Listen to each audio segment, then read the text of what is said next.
Shalom Alehim, berjumpa lagi dengan saya pada perenungan hari ini tanggal 27 Januari 2025. Mari saudara di pagi cara ini, saya mau mengajak saudara untuk bersyukur di dalam doa kepada Tuhan Allah kita yang selalu memberkati kita. Dan jangan lupa berilah senyuman dan sapaan kepada sesama kita. Kita awali perenungan pagi hari ini dengan tanda kemenangan kita. Dalam nama Bapa dan Putra dan Roh Kudus, amin. Dia kerasukan Beelzebul. Bacaan liturgi hari ini diambil dari Ibrani 9 ayat 15, dilanjutkan dengan ayat 24 sampai dengan 28, dan Injil Markus 3 ayat 22 sampai dengan 30. Saudara-saudaraku yang terkasih di dalam kasih Kristus, ahli-ahli Taurat sukanya saudara berkonfrontasi dengan Yesus Tuhan. Injil hari ini yang kita renungkan kembali mengkritik Yesus. Ia kerasukan Beelzebul, dan dengan penghulu setan ia mengusir setan. Markus 3 ayat 22. Tentu saja tuduhan ini sangat ngawur saudara, tak berdasar. Namun Yesus menjawab dengan perumpamaan. Bagaimana iblis dapat mengusir iblis? Kalau suatu kerajaan terpecah-pecah, kerajaan itu tidak akan bertahan. Dan jika suatu rumah tangga terpecah-pecah, rumah tangga itu tidak dapat bertahan. Markus 3 ayat 23 sampai dengan 25. Kita semua tahu saudara, iblis atau setan adalah sumber perpecahan. Sedangkan dia, Yesus Tuhan kita, datang bukan untuk membawa perpecahan, melainkan persatuan, pemulihan relasi manusia dengan Tuhan dan kesembuhan.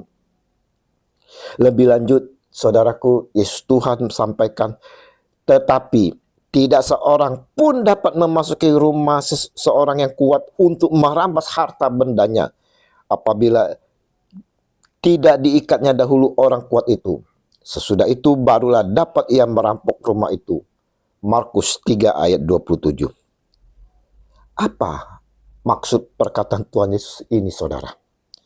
Di sini Yesus menegaskan apa yang dilakukannya, yaitu mengikat iblis untuk membebaskan manusia yang dikuasai iblis. Yesus lebih kuat dan berkuasa dari iblis.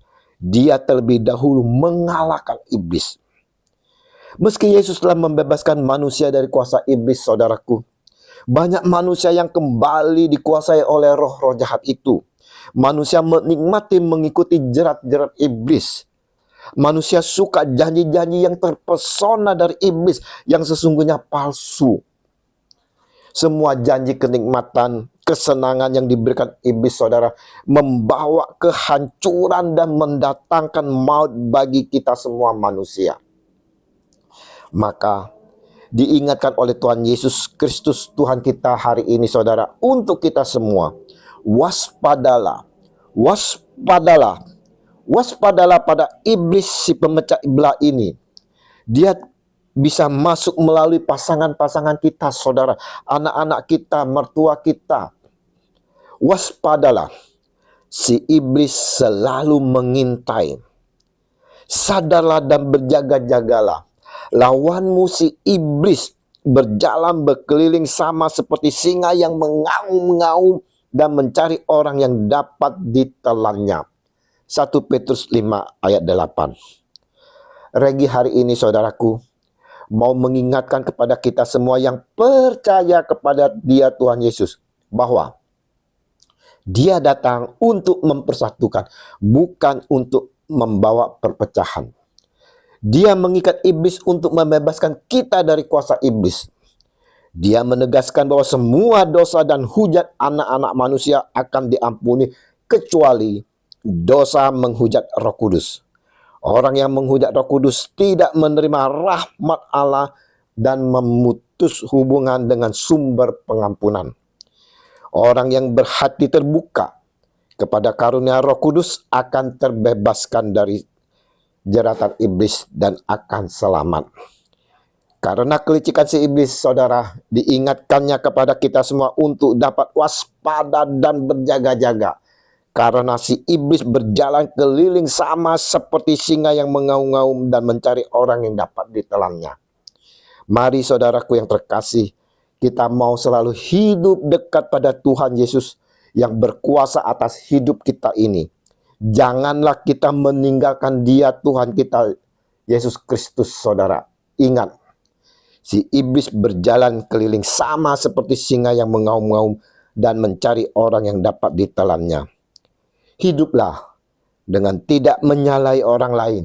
Hiduplah dalam pimpinan dan bimbingan Roh Kudus dan selalu mempermuliakannya. Ya Yesus Tuhan, jauhkanlah kami dari segala kejahatan yang selalu menghakimi, mengkritik dengan tak mendasar. Biarlah hati kami boleh dibukakan dengan oleh Roh Kudus kini dan sepanjang segala masa. Amin. Dalam nama Bapa dan Putra dan Roh Kudus. Amin. Shalom Aleihim.